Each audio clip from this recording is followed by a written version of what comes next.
Graças a Deus, meus irmãos, por termos a oportunidade de adorarmos o Senhor, louvarmos, falarmos bem do nosso Deus. E eu quero agora convidar você para nós crescermos e aprendermos por meio da boa palavra do nosso Deus. E para isso eu peço que você encontre aí na sua Bíblia o livro do profeta Naum. Livro do profeta Naum. Nós leremos no primeiro capítulo do livro deste profeta, Naum, capítulo de número 1, o verso de número 7. Apenas o verso de número 7 nos diz assim: o Senhor é bom, uma fortaleza no dia da angústia. Ele conhece os que confiam nele. Mais uma vez eu quero ler com você.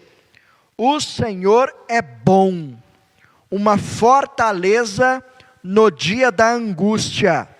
Ele conhece os que confiam nele. Graças a Deus pela palavra dele e que ele nos ajude a entendê-la e que ela seja de fato um canal de bênçãos na nossa vida nesta noite, em nome de Jesus. A música é a arte de combinar sons e também silêncios. Aprendi isso durante essa semana e me deixou um pouco intrigado, porque quando nós pensamos em música e dizemos que a arte de combinar sons, isso fica perfeitamente compreensível. Agora, entender que também o silêncio faz parte da composição de uma melodia, isso nos leva a um nível muito mais profundo no entendimento do que é de fato uma música. Nós precisamos entender então e aprender que o silêncio, que é representado pela pausa, ele garante a duração dessa melodia. Ele garante que essa música vai se desenvolver. Essa mesma pausa dá sentido ao segmento do trecho. E ela deixa o ouvinte com aquele gostinho de quero mais. Porque ele sabe que a música ainda não acabou. Ele sabe que algo ainda vem pela frente. E vai acontecer no momento certo, no compasso correto.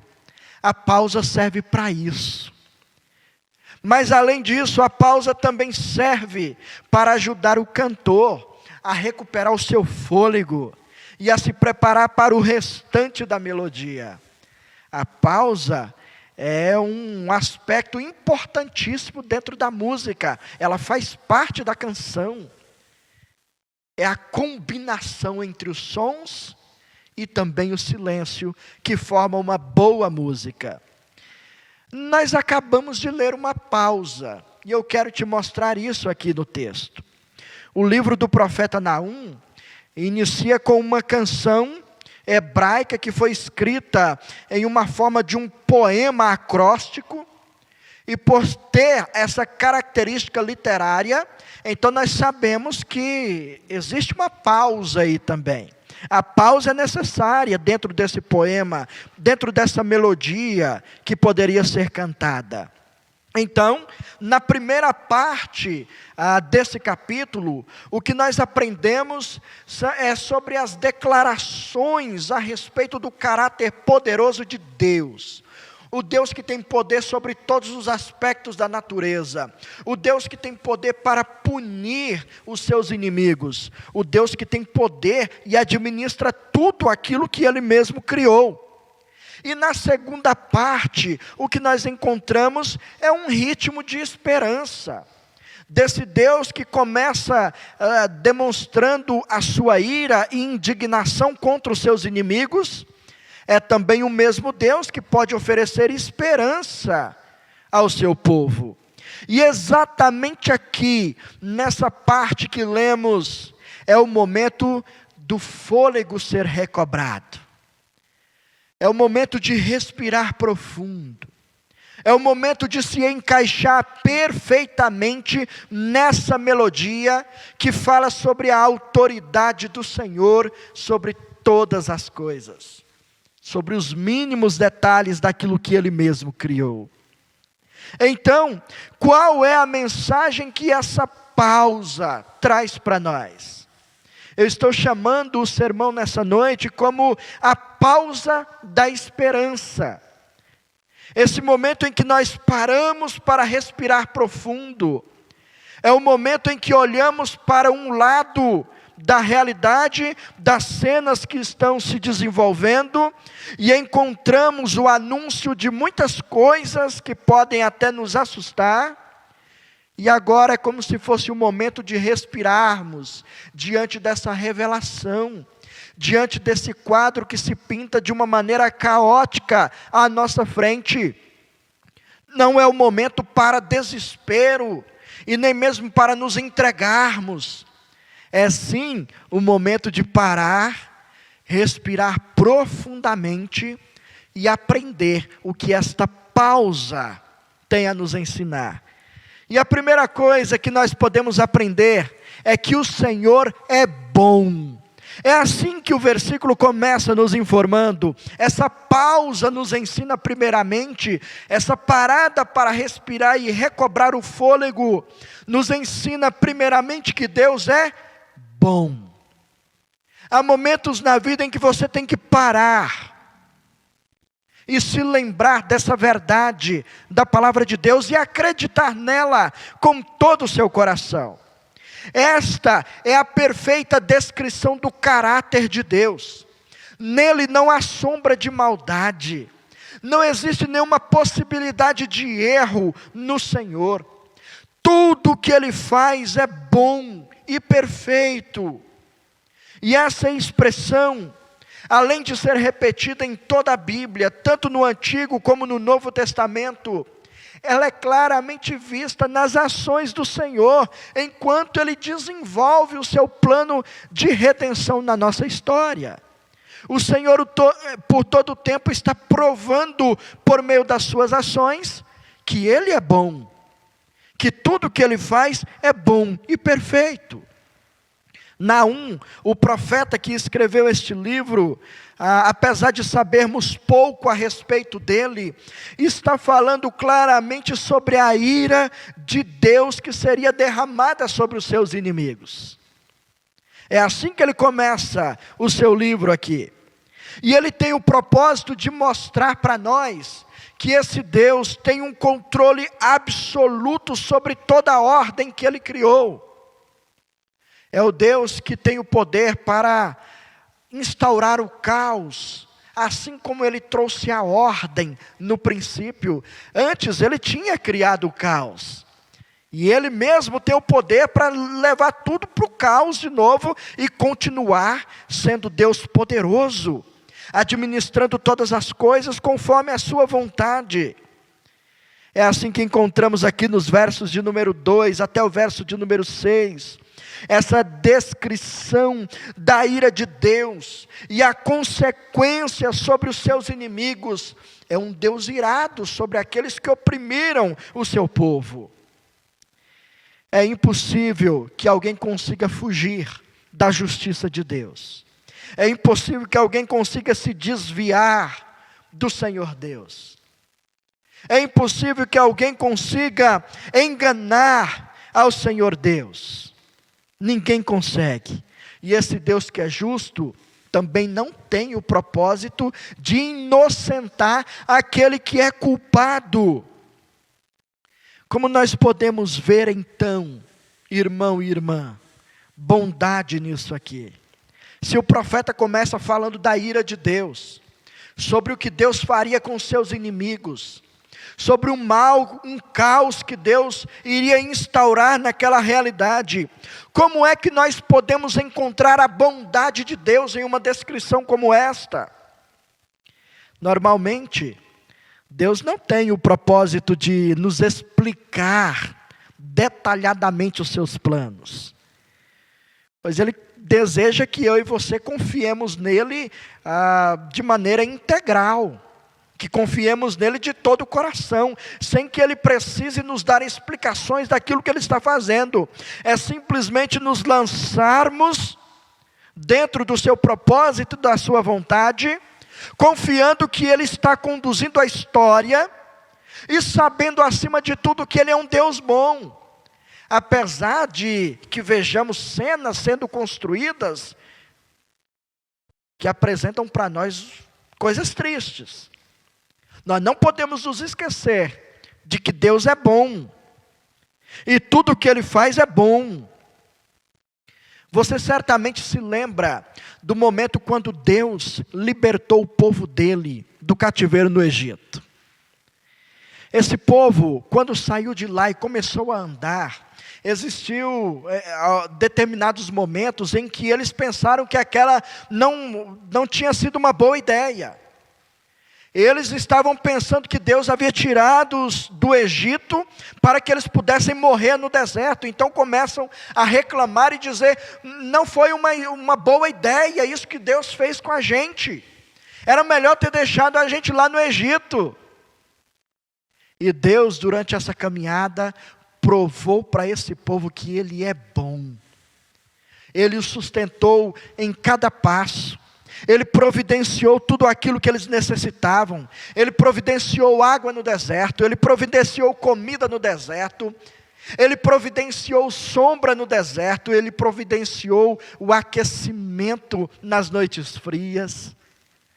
Porque é um Deus bom. Ainda que em alguns momentos nós não consigamos enxergar isso de uma maneira muito clara, nós somos chamados para viver pela fé em um Deus que está acima de tudo e de todos, controlando cada detalhe e nos mostrando a sua bondade em cada aspecto da nossa vida. Nós não precisamos duvidar da bondade de Deus. Ele é eternamente bom. Então, ainda que você seja assaltado pelo medo e pela tristeza nesses dias em que estamos vivendo, ainda que talvez à sua frente você só consiga enxergar o caos, ainda que você esteja com uma visão muito pessimista sobre a realidade, sobre os dias em que estamos vivendo, eu quero te desafiar nesse momento a respirar fundo, a usar essa pausa do tempo e refletir, se lembrar e crer na bondade de Deus. O Senhor é bom e Ele continuará sendo bom para todos nós. A segunda verdade que esta pausa da esperança apresenta para nós é que além do Senhor ser bom, Ele é fortaleza no dia da angústia. O Senhor é fortaleza no dia da angústia. Lembre-se que a pausa serve para indicar que algo está vindo à frente na melodia. A canção não acabou. Portanto, veja bem, dentro dessa descrição profética, dentro desse momento em que o profeta estabelece essa pausa para que a gente respire, de um lado estamos enxergando a descrição do juízo de Deus, da justiça de Deus, punindo os seus inimigos. Agora respire e lembre-se que o Senhor é fortaleza, é uma fortaleza no dia da angústia. Então algo está vindo à frente. Essa ira de Deus que vai se manifestar e destruir os seus inimigos. Imagine como que o povo de Deus, naqueles dias, estava ouvindo essa descrição do profeta. Imagine como era para esse povo ouvir sobre um Deus irado que estava vindo sobre aquele lugar para punir todos os seus inimigos. Certamente eles estavam alarmados, porque era impossível fugir da ira de Deus. Davi já nos ensinou lá no Salmo de número 139, que é impossível fugir de Deus. Não há lugar nesse universo criado que possa te esconder do Senhor. João nos diz em Apocalipse que o Senhor tem olhos de fogo. Isso significa que Ele enxerga tudo da maneira mais clara possível. Então não dá para fugir da presença do Senhor. A ira dele vem, e ela vai alcançar os inimigos do Senhor. Uma destruição completa estava se aproximando e não deixaria nenhum espaço na cidade de Nínive escapar. Não seria possível, tudo seria atingido naqueles dias. Essa cidade era terrivelmente má, principalmente com aqueles a quem eles subjugavam, com seus escravos. A história nos ensina que no ano 701 a.C., eles invadiram o reino do sul e sitiaram Jerusalém. Tornaram o povo de Deus os seus escravos. E há mais ou menos um século, o povo de Deus estava sofrendo debaixo do chicote desse povo, mau e perverso. Esse povo que queria destruir toda a cultura judaica, tudo aquilo que fazia esse povo lembrar-se de Deus. Eles queriam destruir na mente desse povo a esperança. E eles usavam todos os meios possíveis para fazerem isso. Agora, o profeta está anunciando que Deus irá se vingar daqueles que oprimiram o seu povo. Surge uma questão aqui para nós pensarmos e entendermos nesse texto. O povo de Deus estava lá naquela cidade, sendo oprimido. E eles conheciam a história de Deus quando destruiu, por exemplo, Sodoma e Gomorra. Uma destruição completa do lugar. Eles conheciam a história do dilúvio, quando Deus destruiu tudo. E eles sabiam que Deus, na sua ira, não vai poupar nada. Ele vai destruir de uma maneira completa. Então, qual é a esperança para esse povo de Deus, que agora está angustiado, sabendo que a ira de Deus virá sobre o lugar em que eles estão? Como encontrar esperança diante dessa declaração? Deus está vindo irado. E eu estou aqui, na mira dele, como alvo dele. Como que nós podemos ter esperança em uma declaração como esta? Esse próprio Deus que está irado com seus inimigos, é o mesmo Deus que é misericordioso para com o seu povo. É o mesmo Deus que sabe destruir aqueles que são seus inimigos. E ao mesmo tempo Ele consegue preservar aqueles que são dele. É o mesmo Deus que se torna uma fortaleza que cerca aqueles que lhe pertencem. O Senhor consegue acertar o alvo como ninguém. Ele jamais vai errar, punindo aqueles a que Ele não quer punir. O Senhor não vai se enganar em aplicar a sua justiça. O Senhor não vai se enganar em condenar alguém que Ele não queria. E esse povo precisa entender isso agora, nessa pausa de esperança. Eles poderiam se lembrar de que o Senhor cuidaria deles, enquanto cumpria com o seu propósito de punir aqueles que são seus inimigos. Eles poderiam então encontrar no Senhor essa fortaleza, de que ainda que estivessem vendo ou participando de uma guerra, no meio dela, eles poderiam ter paz, alegria e esperança, porque estavam cercados pelo Senhor. O Senhor é essa fortaleza, é essa cerca, é esse muro intransponível, que protege o seu povo, que cuida do seu povo. Agora, por fim, quem é que garante que você realmente será protegido pelo Senhor?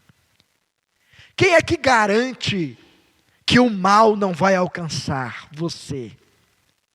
Quem é que garante que você realmente está guardado pelo Senhor? Quem é que pode te garantir isso? E esse texto nos ensina. A última expressão desse texto nos ensina que o Senhor conhece os que se refugiam nele. O Senhor conhece perfeitamente os que se refugiam nele. Essa última parte inicia com um conectivo que liga a ideia anterior a essa ideia presente agora do que o profeta está dizendo. O Senhor é bom, é uma fortaleza no dia da angústia, e porque Ele é tanto bom como uma fortaleza, Ele conhece aqueles que confiam nele. As duas palavras que estão aqui nessa última frase, elas indicam para nós uma atividade contínua. Então nós poderíamos traduzi-la literalmente da seguinte maneira: que o Senhor continua conhecendo aqueles que continuam buscando refúgio nele. Uma ação contínua, e aqui não tem pausa, porque é uma expressão para trazer esperança absoluta para o nosso coração. O Senhor continua conhecendo aqueles que continuam buscando refúgio nele.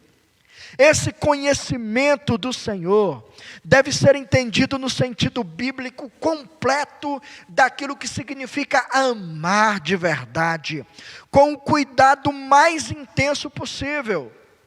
Não é assim que a gente faz com quem a gente ama de verdade? Nós deixamos de qualquer jeito as pessoas que a gente ama, nós as deixamos sem cuidado, nós as deixamos sem proteção. Pelo contrário, nós nos esforçamos, nós nos doamos, nós nos dedicamos para proteger, para estar ao lado, para sustentar aquelas pessoas que nós amamos. Se nós que somos maus sabemos fazer essas coisas boas, imagine como que o Senhor não pode fazer por nós. Então esta é a mensagem nessa última expressão. É isso que nos dá garantia. É isso que garante para nós que o Senhor realmente será a nossa fortaleza no dia de qualquer angústia. O Senhor sabe exatamente quem são aqueles que lhe pertencem. Ele conhece as suas ovelhas, e elas também o conhecem, e ouvem a sua voz e o seguem. Não há indigentes diante do Senhor. Ele conhece-nos de uma maneira perfeita e profunda, e esse conhecer é no sentido de cuidar de nós, é no sentido de nos proteger, é no sentido de nos guardar, no sentido de nos amparar, do jeito que somente Ele sabe fazer. Por isso, a conclusão a que nós chegamos nessa noite, meu irmão e minha irmã, é que essa pausa foi estabelecida para que o povo de Deus alimentasse a esperança na bondade do Senhor, na misericórdia do Senhor, no cuidado do Senhor. Nós podemos ter esperança nele. O quadro pode até parecer estranho, assim como foi naquele dia em que Cristo foi pregado na cruz do Calvário, morrendo pelos nossos pecados. Um quadro estranho diante dos discípulos, diante de todas as pessoas. Onde é que nós podemos ver a bondade de Deus na morte de Cristo? Como que nós podemos ver algo de bom em um dia de tristeza, de calamidade, em um dia de decepção, onde os próprios discípulos de Jesus Cristo estavam profundamente desanimados, fugiram de medo? Como que nós podemos ver bondade e esperança em uma situação como esta? E é simplesmente quando nós paramos para respirar profundo, quando nós aproveitamos a pausa, para nos lembrarmos de que se Jesus Cristo não tivesse se entregado à morte, nós jamais teríamos esperança. Foi exatamente por isso que o profeta afirmou que Deus se agradou em moer o nosso Senhor, em derramar sobre o nosso Senhor a sua ira, porque as feridas que foram abertas em nosso Senhor Jesus Cristo se tornaram um remédio para curar a nossa alma, É pelas feridas dele que nós fomos curados. Foi por causa do sangue dele derramado que nós fomos resgatados e redimidos. Por isso que mesmo no dia mais caótico, no dia mais triste para a história da humanidade, nesse dia nós ainda encontramos a bondade de Deus. Deus foi bom enquanto punia. Em Jesus Cristo, Ele sendo moído por causa dos nossos pecados. No final, nós vimos a bondade de Deus. No final, nós vimos a maravilha de Deus nos alcançando. No final, nós encontramos um Deus administrando tudo e todos. Eu quero concluir nessa noite, fazendo você refletir em uma situação. Você já assistiu algum filme repetido? Assistiu algum filme por mais de uma vez? Eu já assisti vários filmes de maneira repetida. E é interessante porque há alguns filmes que cativam bem a nossa atenção, que nos atrai muito e nós não nos cansamos de vê-lo por mais de uma, duas ou três vezes. Talvez você já sabe até algumas falas do filme, algumas cenas que você já conhece de cor. Então você desde o princípio do filme já sabe como que será o final dele. Mas ainda assim, eu acho que existem alguns momentos que dá ainda aquela ansiedade em meio ao filme sobre aquilo que vai acontecer, mesmo que saibamos como que o final será como que ele irá se desenrolar, porque nós já conhecemos a história. E é desse mesmo jeito na nossa vida real. A palavra de Deus já nos informou como é que será no final de tudo. É o Senhor Deus sendo vitorioso, governando sobre tudo e todos. É o Senhor Deus nos conduzindo para o nosso verdadeiro lar. Então, se eu e você sabemos qual é o final da nossa história, por que é que ainda a gente fica tão angustiado? Por que é que ainda nós nos entregamos tanto ao medo e à falta de esperança, se nós sabemos que quem está lá no futuro nos esperando é o Senhor Deus Todo-Poderoso? Não há motivos para temer. Não há motivos para você perder a esperança. É motivo para você agora parar, respirar fundo, aproveitar essa pausa e recobrar sua esperança no Senhor. Esta é a pausa da esperança. Esperança que vai até você. O Senhor Jesus Cristo levando um renovo especial ao seu coração. Que Ele te abençoe, que Ele te restaure, que Ele te renove. E que Ele te dê de novo a esperança das benditas promessas dEle para a sua vida. Em nome de Jesus. Amém.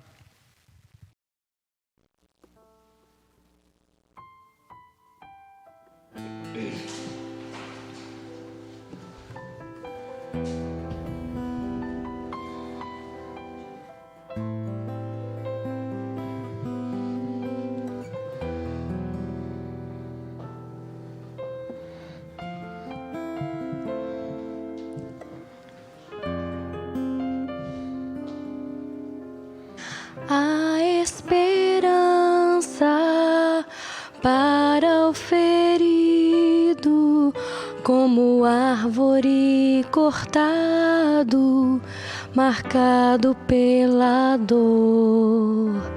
Ainda que na terra envelheça a raiz e no chão abandonado seu tronco morreu.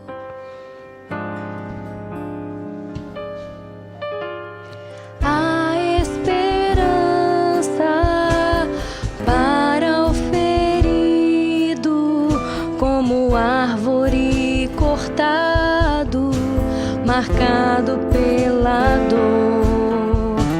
Ainda que na terra envelheça a raiz e no chão abandonado seu tronco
se renovarão.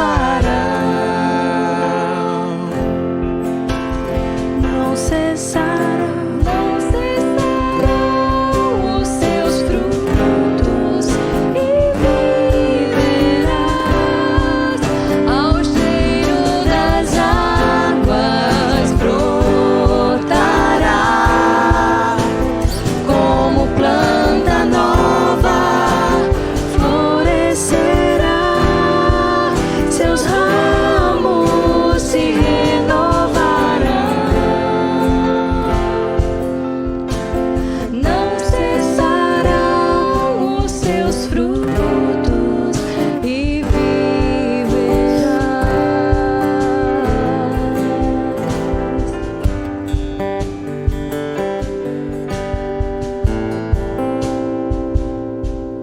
Graças a Deus, meus irmãos, graças a Deus porque nós podemos ter a nossa esperança no Senhor renovada. Graças a Deus porque nós servimos a um Deus vivo, presente, a um Deus cheio de graça e de misericórdia, que pode alcançar você, que talvez esteja enfrentando uma realidade como essa, com desânimo no coração, com tristeza no coração. Lembre-se, pare, respire fundo e lembre-se que o Senhor é bom, é uma fortaleza no dia da angústia e conhece aqueles que nele se refugiam. O Senhor te conhece de verdade. Vamos orar e agradecer a Deus por esse tempo aqui juntos na presença dEle. Obrigado, Senhor, por mais uma oportunidade que nós tivemos de te servir. Obrigado porque o Senhor é bom para conosco. O Senhor é a nossa fortaleza, é o nosso escudo. O Senhor nos protege, nos livra de todo mal. O Senhor já nos livrou do maior mal que poderia nos alcançar, que era o inferno e a tua condenação. Em Jesus Cristo, e por causa dele, nós fomos livrados da tua ira. E hoje somos alcançados pela tua misericórdia. O teu amor nos alcançou. E temos a plena convicção de que estamos nas tuas mãos e das tuas mãos ninguém pode nos tirar. Ó Deus, que o teu Espírito Santo traga renovo então ao nosso coração, a nossa mente, que seja preenchida pelas verdades do Senhor.